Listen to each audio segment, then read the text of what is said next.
colour medium and dead flat varnish in the proportion of 1:1, and then tinted with yellow oxide and raw sienna colorizers. The second glaze he's mixing here is of burnt sienna.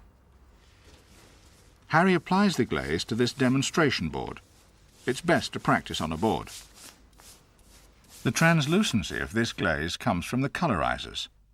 The coloured particles are smaller than those in emulsion paint, which is usually made up of clays and fillers that give the characteristic opacity of emulsions. Adding varnish binds the colorizers and the classic colour medium.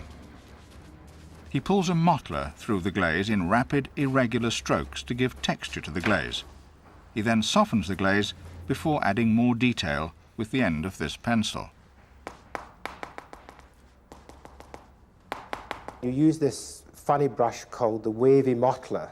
It's got a little wave in the actual handle of the mottler, and if you both press your fingers into the hairs of the brush and move the mottler around and press and release, you get these little ripples that you see in the actual wood, which you then soften with the softener, and that gives you the basis in which to put the eyes, which are then done with this little trick with a rubber at the end of a pencil cut in a circular shape, and you can dot the eyes in and soften that, and you've got the first stage of bird's eye maple.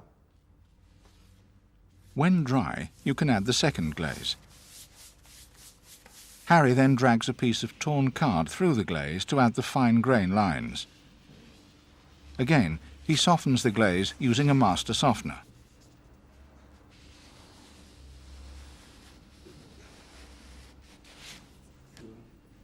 When the glaze has dried, using a coloured pencil dipped in water, Harry adds the strong heart grains.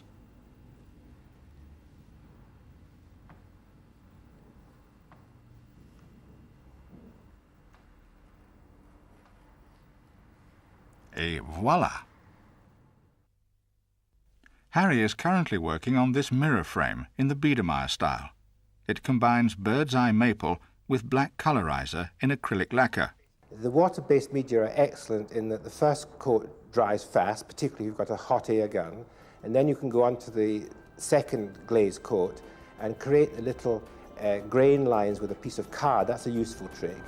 And then the traditional way of getting the harder lines of grain with a crayon can be added, and you've got the whole thing completed in one stage, really.